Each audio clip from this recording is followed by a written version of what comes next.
किताब जो जायज़ो कंडियारी जी आज़ादारी जी मुख्तसर तारीख़ लेखक प्रोफेसर सैयद फरमान अली शाह। रिपोर्ट मंजूर कालरो। दीन इस्लाम जो मजहबी फलाही इंसानियत सां हमदर्दी ऐं अवाम दोस्त सियासी रुख बदलाण में सन 60 हिजरी जो वॾो वाक़ियो करबला समझो वञे थो। ही उहो वाक़ियो जंहिं सही ऐं ग़लत, हक़ ऐं बातिल, कारी ऐं अच्छे, ज़ालिम ऐं मज़लूम जहिड़नि फ़र्क़नि खे मैदानी करबला में वाइखो करे अहल बैत अलैहिस्सलाम जी अहमियत ऐं हैसियत खे बेहतर बुलंद करे छॾियो। तारीख़ में पहिरीं आज़ादारी सफ़र करबला में शरीक रहंदड़ भेण ज़ैनब सलामुल्लाह अलैह जिन यज़ीद जे तख्तगाह दमिश्क शाम में यज़ीद जे हूंदे बर्पा करे हुसैनी पाक खून जी हक़ीक़तुनि खां आगाही ॾिनी।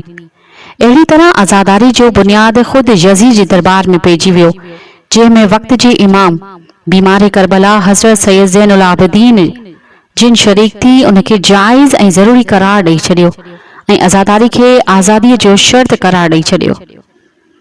आज़ादारी सैयद शुहदा इमाम हुसैन अलैहिस्सलाम हर इंसान दोस्त ऐं मज़लूमनि सां हमदर्दियूं रखंदड़नि जी रूह में शामिल ॾिसिजे थी। आज़ादारी जो अखर फारसी ॿोली जो आहे जंहिंजी माना सोग ग़म मल्हाइण आहे। आज़ादारी में मजलिस, मातम, जुलूस, सबीलनि जा इंतज़ाम, नूहा पढ़ण लाइ, शायरी करण, करबला जे वाक़िअनि सां वास्तेदार मुक़द्दस शबीहन ख़ास तौर अलम पाक सां मोहब्बत जी सरेआम इज़हार में मुख्य तौर शामिल आहिनि। आज़ादारी जो मक़सद हज़रत इमाम हुसैन अलैहिस्सलाम जिन जे दीन इस्लाम लाइ हक़ परस्ती ऐं वास्ते ॾिनल कुर्बानीनि खे यादि करे दीन जी बका में शामिल तोड़े रब पाक जी रज़ा हासिल करणु आहे। आज़ादार जी हर इज़हार में तौहीद जो दर्स शामिल रहे थो, जंहिंमें भरपूर शिरकत बाबति हज़रत इमाम रज़ा अलैहिस्सलाम जिन फरमायो, इमाम हुसैन अलैहिस्सलाम जे ग़म में ॻोढ़ा तरी अचण ते रब साईं गुनाह जी बख़्शिश ऐं आज़ादारी में दुआनि जी क़बूलियत थिए थी। आज़ादारी बाबति किताब जे लेखक प्रोफेसर डॉक्टर सैयद फरमान अली शाह रिज़वी पंहिंजे अबाणी शहर कंडियारो जी आज़ादारी जी यादगिरियूं तोड़े रूबरू कयल मुशाहिदा लिखी हिकु अहम तारीख़ खे हमेशह लाइ यादगार बणाए अॼु जी ऐं ईंदड़ नस्ल खे आलिशान मालूमात सां नवाज़िश फरमाई आहे।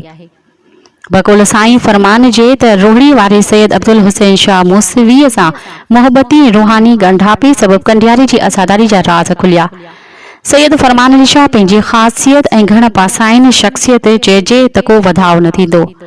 पाण शागिर्दीअ वारे दौर खां अस्करिया स्टूडेंट्स ऑर्गेनाइज़ेशन जी बुनियाद मज़बूत कंदड़ चंद दीन दोस्त साथियुनि मां हिकु बरजस्तो ज़हीन शागिर्द थी उभरियो। तंज़ीमी सरगर्मियुनि सां गॾोगॾु तालीम पिराइण ऐं अॻिते वधण वारा जज़्बा जारी रखंदे इंजीनियरिंग पहिरीं पोज़ीशन ऐं गोल्ड मेडल खणी पास कयई। अॻिते हली पाण तालीमी माहिर उस्तादनि खां वेंदे Mehran university of engineering science ऐं टेक्नोलॉजी जामशोर जे केमिकल डिपार्टमेंट जो लाॻीतो 2 भेरा चेयरमैन मुक़रर थियो, जितां पोइ साॻी यूनिवर्सिटी जे चकमाबाद कैंपस जो पहिरियों प्रो वाइस चांसलर तौर मुक़रर कयो वियो। हिन कैंपस लाइ संदसि शुरूआती ख़िदमतूं सराहियूं वञनि थियूं, जिन वसीले पाण कैंपस जा मज़बूत बुनियाद रखियाई, पर मेहरान यूनिवर्सिटी जे इंतिज़ामिया जी लापरवाही जे करे इहो कमु अध में रहियो पियो आहे ऐं करोड़नि रुपयनि जी रक़म शाह साहिब कैंपस जे अकाउंट में छॾे आयो आहे। इन विच में पाण अमेरिका, एशिया, अरबस्तान ऐं यूरोप जे शहरनि मां वधीक जदीद सिख्या जा कोर्स तोड़े ट्रेनिंग ऐं आलमी इदारनि में पंहिंजी नेटवर्क खे मज़बूत कयो ऐं ॼाण विरहाई मक़बूलियत माणी आहे। म्यूट जामशोर में मुलाज़मत जो नेठ मुदो मुकमल थियण ते पाण इज़त ऐं वक़ार सां रिटायर थिया। अञा रिटायरमेंट वारो अरसो को घणो न गुज़रियो जो सिंध हुकूमत संदसि इल्मी ऐं इंतिज़ामी ख़ूबियुनि वारो प्रोफाइल ॾिसंदे खेसि सूफ़ी यूनिवर्सिटी भ्रिशा जो रजिस्ट्रार मुक़रर कयो, जिते तक़रीबन 2 सालनि जो अरसो रहण बाद संदसि सचाई ऐं ईमानदारीअ वारे हसास तबियत जोड़ न खाधो, जंहिं करे उतां पाण इस्तीफ़ा ॾेई बोछण छंडे अलाह तोहार कंदे हलिया आया। सैयद साहब लेक्चर ॾियण, ट्रेनिंगूं कराइण, पंहिंजे इल्मी शौक़ विचां दुनिया जी यूनिवर्सिटियुनि सां राब्ते में रहण, साइंसी ऐं समाजी मौज़ूअनि ते कालम लिखण, मजलिसुनि खे ख़िताब करण लाइ मदऊ करण ते हासिल थियण, इंसानी भलाई तोड़े ख़िदमत तौर NGO जूं ज़िम्मेवारियूं निभाइण, दीनी तालीमी बुज़ुर्गनि स्कॉलर सां मोहब्बती नाता वधाइण, ग़रीबन ज़रूरतमंदन जी लिक छुप में मदद करण, तालीम याफ़्ता नौजवानन ला कैरियर काउंसलिंग ऐं demo classes for English Klaasen जा बंदोबस्त करण समेत Pakistan senior citizen association Hyderabad में बतौर नायब सदर ख़िदमतूं अदा करण वास्ते क़ीमती वक्त ॾियण वग़ैरह जहिड़ियुनि फलाही इस्लाही ऐं तबलीगी सरगर्मियुनि में साईं फरमान अली शाह खे सरगर्म ॾिसिजे थो। जीअं मां लॻे थो त पाण मुलाज़मत वारे रिटायरमेंट खे अहमियत नथा ॾियनि।